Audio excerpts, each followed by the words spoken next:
teman-teman, welcome back di Suara Remaja, podcast yang ngebahas hal-hal dekat sama kehidupan kita, tapi sering gak disadari bahayanya. Aku, Fiona, dan hari ini kita bakal ngobrolin topik yang serius, tapi penting banget, yaitu child grooming. Biar obrolannya makin relate, aku nggak sendirian. Udah ada Alfi di sini sebagai tamu kita. Hai Alfi. Halo juga buat yang nonton. Semoga nanti video ini bisa bermanfaat ya buat kalian. Oke, langsung aja ya. Alfi, sebenarnya child grooming itu apa sih? Jadi singkatnya itu child grooming itu sikap orang dewasa yang pengen ngedeketin anak kecil tapi ada niatnya tertentu, kayak ada niat jahatnya gitu. Dan yang bikin bahaya di awal tuh kelihatan normal-normal aja kan? Normal.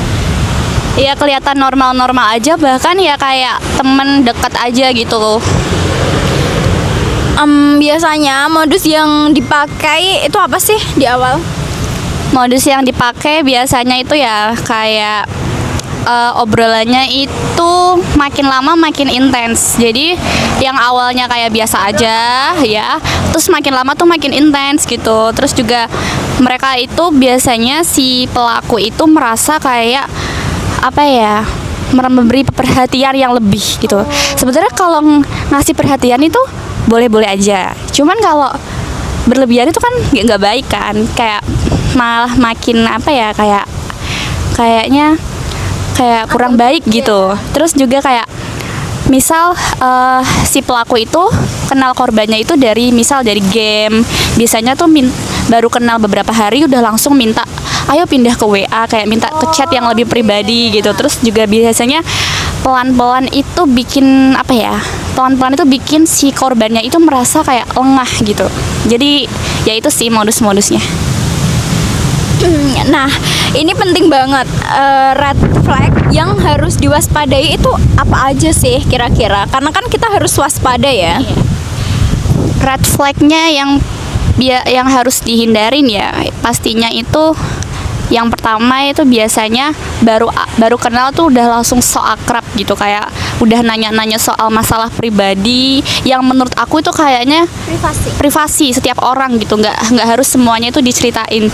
Biasanya juga ngasih perhatian lebih, kayak yang aku tadi bilang, sebenarnya dia tuh baik, kita baik ke orang itu boleh kok, tapi kalau berlebihan itu jatuhnya tuh nggak baik juga.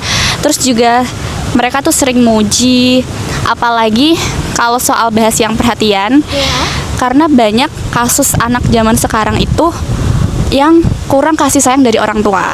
Nah, kurang perhatian. Jadi mereka tuh akan bikin si korbannya merasa bahwa ada yang sayang sama dia gitu. Jadi si korbannya juga berpikir kayak, oh ada yang sayang nih sama aku. Iya. Iya gitu. Jadi kayak dia kan kurang kasih sayang dari orang tua, terus dia kenal orang, terus dia tuh kayak disayang-sayang gitu. Padahal sebenarnya tuh ada maksud lain gitu, yaitu child grooming.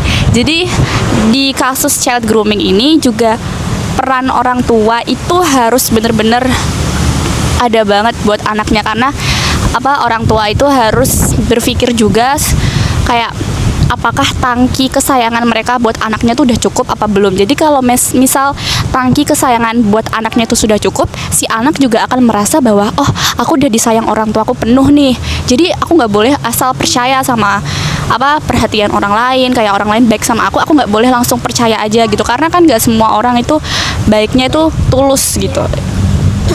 Pasti ada maksud lain ya. Nah, kalau udah ada tanda-tanda itu, sebaiknya langsung hati-hati dan jaga jarak ya. Betul banget. Jadi kalau emang kita udah ngerasa kenal orang terus ada tanda-tanda seperti itu, minimal langsung nggak usah nunggu lama deh, kayak langsung cut off aja gitu. Karena kan jauh-jauh. Iya, nggak usah langsung kayak nunggu berapa lama gitu. Kita bisa langsung cut off aja, karena orang yang kayak gitu tuh bakal ngeganggu banget di kehidupan kita, dan jadinya kita juga malah nggak bisa berkembang. Dan perlu ditegaskan kalau ada yang jadi korban itu bukan salah korban ya kan? Betul banget.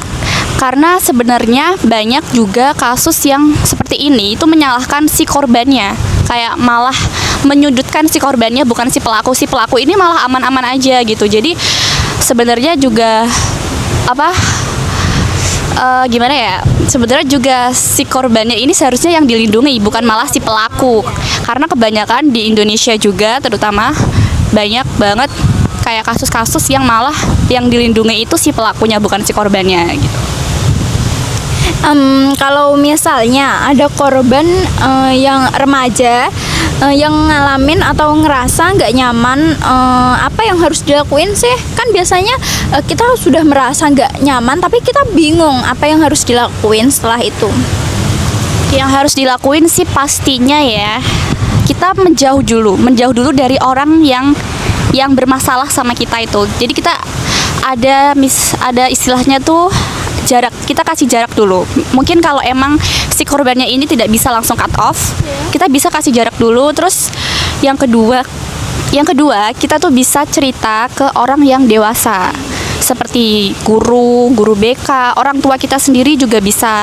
Ataupun kalau memang kita itu belum siap untuk cerita ke orang yang lebih dewasa, kita bisa cerita ke teman terdekat kita atau sahabat kita, mungkin yang lebih leluasa ya ceritanya ya, karena kan juga sama-sama berpikirnya kan masih anak remaja. Terus juga yang paling penting ini, jangan pernah berpikir kalau kita minta tolong itu lemah. Jadi karena kebanyakan orang yang mikir kayak, aduh kalau aku minta tolong aku kelihatannya lemah dong, padahal sebenarnya enggak ya guys. Kalian minta tolong itu bukan berarti kalian lemah, tapi itu artinya kalian kuat, karena kalian tuh menjaga keamanan diri kalian sendiri, seperti itu. Bener sih. Karena kalau dipendam sendiri tuh justru bisa bikin makin kepikiran ya kan? Betul banget, karena kalau kita pendem masalah itu sendiri, yang ada kita malah makin stres, makin depresi, karena nanti yang kenanya tuh malah psikologi kita. Karena juga berbahaya banget, karena juga banyak kasus anak-anak Gen Z, anak-anak remaja, anak-anak kecil tuh kasus bunuh diri banyak karena depresi, karena apa? Karena ada masalah yang nggak pengen mereka ceritain gitu ke orang lain, karena tuh mereka takut dikira lemah, dikira kayak kok kamu gitu aja nggak bisa selesaiin sendiri sih gitu. Dan juga yang sebagai pendengarnya juga seharusnya harus banyak orang yang lebih ngerti gitu, karena nggak semua orang itu kuat buat ngadepin masalahnya dia sendiri. Alfi, ada pesan terakhir nggak buat pendengar remaja, suara remaja yang ini di podcast? Pesan terakhirnya ya, yang aku kayak tadi bilang, di dunia digital zaman sekarang itu kita boleh ramah ke semua orang, tapi kita juga harus punya batas, karena nggak semua orang yang kita kenal itu baik kayak apa yang kita pikirin juga. Dan juga kalau memang hati kita itu dirasa ketika kenal sama orang itu kayak ngerasa kayak ganjel, kayak aduh orang ini kayaknya nggak bagus deh, langsung tinggalin aja kalau emang kalian ngerasa hati kalian bilang gitu. Karena kesehatan jiwa, kesehatan diri kalian sendiri itu lebih penting daripada kalian harus selalu mikirin orang lain di kehidupan kalian yang emang bener-bener nggak penting banget.